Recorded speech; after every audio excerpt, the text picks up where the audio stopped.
Welcome to another introduction video for Northern Woodsman Elite Webstore. This is a pure pano design, okay? Pano with Northern Elite designed these knives. Hence it's got his helmet logo on it. And I'm not sure of the name of these yet. The working title was Long Hunter and Short Hunter. So I don't know what they're going to name them yet, but that's completely up to them. But I'm going to talk about these two designs. You have two options. These are black walnut with presentation grade walnut. You can see they're very beautiful. And as with all natural materials, here's the back side. The long one is 01 and the short one is AEBL. But I'll get into the specs of them here in just a little bit. This is the camo version of them. And this first run will have a 1 on the blade. You see the ones on the blade here and up here. That indicates first run. So that's kind of unique for these first runs to have a 1 on the blade. Okay, as the typical orange liners. Okay, so let's talk about the specs of these and the grinds. The grind is really unusual. When Pano contacted me about this, he said, man, he says, I got a grind, I don't know if you can do it or not. He said, but if anybody can, you can. So, okay, I'll try it. So, he showed me a sketch of this, and I'm like, well, that's very interesting. And I could see the utilitarian part of this. These knives are designed, I mean, Pano's a hunter. You know, hunter foremost, game preparation. These knives are designed for that task. And as a secondary, which I believe all knives should be able to do as a secondary, or have the design to do a secondary function. I don't like primary knives designed for a single use. I don't think that that's very useful, okay? So I like knives that are designed with several different functions in mind, or several different tasks in mind. And this one ticks that box. So if you take this knife and just look at it real quickly, you'll see that it has a high saber grind. This is a saber. Basically there's 3 grinds on this knife.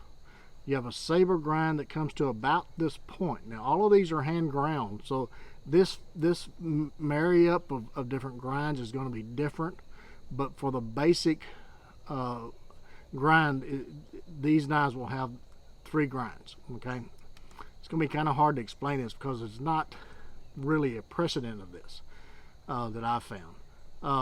And at this point here, I start blending in a flat or a distal taper to the point, so it creates a very fine point at this point here, because all you guys know as hunters, you want a very fine point to get into a lot of those joint separations, and to actually do that when you're doing the skin, you want it to lift and separate, as my buddy Dan says. You want to, as he's a trapper, you want that tip to lift and separate. And so the tip is actually dropped.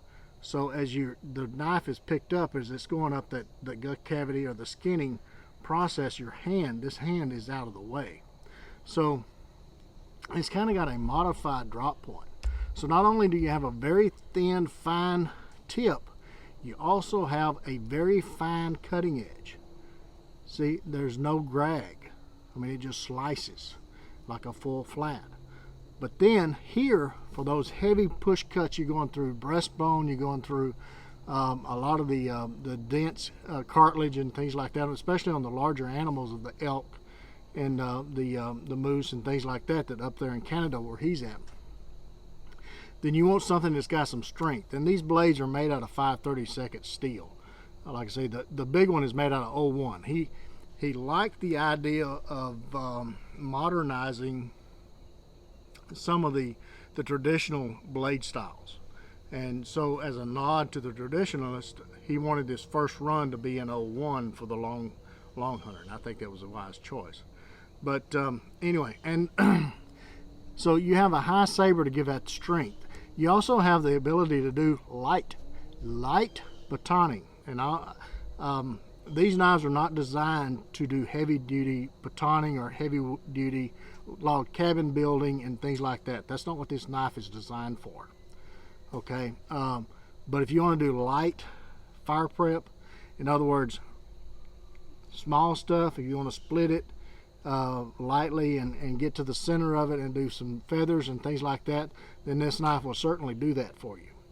But you're not going to go out and split a 4-inch log with knots and twisted and all this other stuff with this knife very long at a time, because the heat treat on my knives is 60 plus, or 59 to 62 on this, on the AEBL, and 58 to 60 on 01.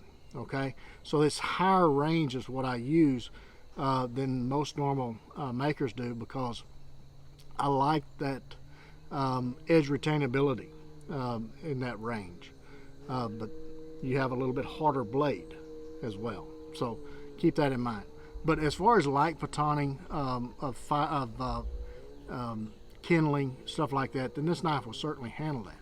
But back to this grind. This grind is just he really thought, I mean, I've been hitting all around this grind, but he's the one that kind of said, okay, what if, you know? And so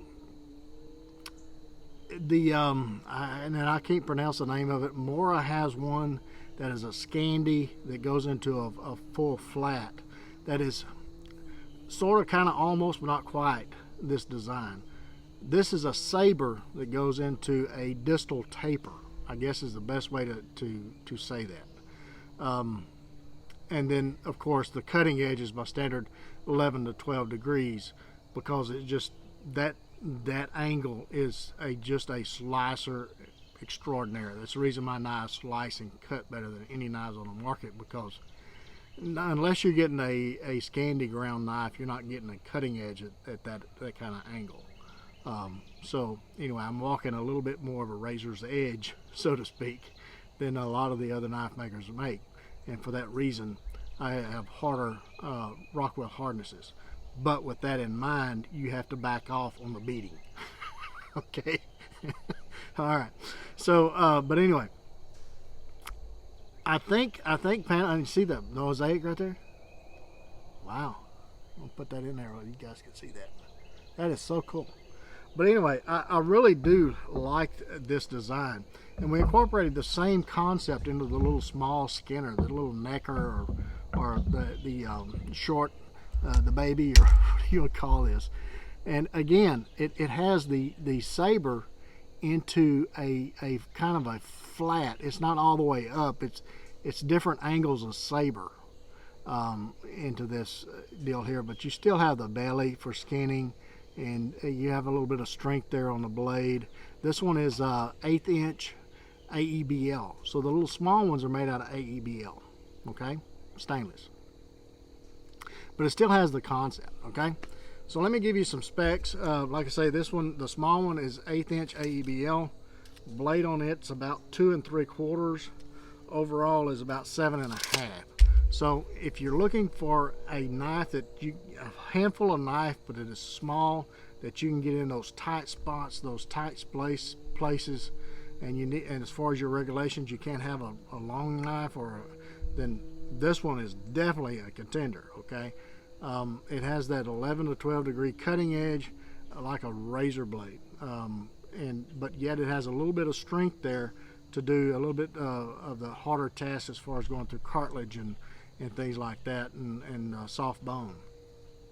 Okay, so but anyway, it fills the hand very nicely. A lot of times small knives, the handles are too small, but I try to make the handles as big enough to fill your hand up and be comfortable, yet the blade is what is changed to match the design intent. Okay, so anyway, that's the small one. The large one, and again, you get the camo Sure Touch option with the orange liner, same grind, same everything. 01 tool steel, 5/32 on the big one. Blade on it is about 5 3/4, 5 7/8, 6, somewhere like that, because all these are hand ground, folks, so they're not all going to be identical. I don't use CNC machines. All right, This is all done hand ground by me. I'm the only one that grinds knives, okay? I'm the only one that heat treats knives, okay? So I have other people that kind of helps me with the handles and things like that, but as far as everything else, I do it on my own, okay? The overall is 11. Handle on this is a very generous 4.5. So again, if you like a thick handle, this portion here just kind of give you an idea. Wood's a little bit narrow. Let me find the right camera angle here. Wood is a little bit narrower, so if you want something a little bit narrow, go with the wood. But if you want something real thick and robust, then go with the Sure Touch. But both of them still fill the hand very nicely, and I wear a large glove, okay, if that kind of gives you an idea how what size my hands are, okay. But anyway, Pano buddy, thumbs up. You did a great job on these designs, and I tell you what, folks, if you're looking for a belt knife and a secondary companion knife, these knives certainly should be in your top 5 anyway, okay. So I'm really interested to see how this grind works as far as processing meat and things like that, because I think they're going to be phenomenal. I really do. A high saber combined with that distal taper. It's a very unique concept, okay? I think it's Cosball is how they pronounce that Moore knife that has that Scandi into a flat thingamajiggy. Whatever that is. All right. Okay, till the next one. You guys get in the backyard whittling on a stick. Be sure to take a child with you to get the opportunity. And don't forget those plenty of Band-Aids and lots of knives. And a shout out to all you first responders and everyone that is working in the healthcare industry throughout this whole crisis. Hats off to you. Thank you so much. You are very much appreciated. And don't give up hope. We'll get through this, and we'll see you on the other side. Take care.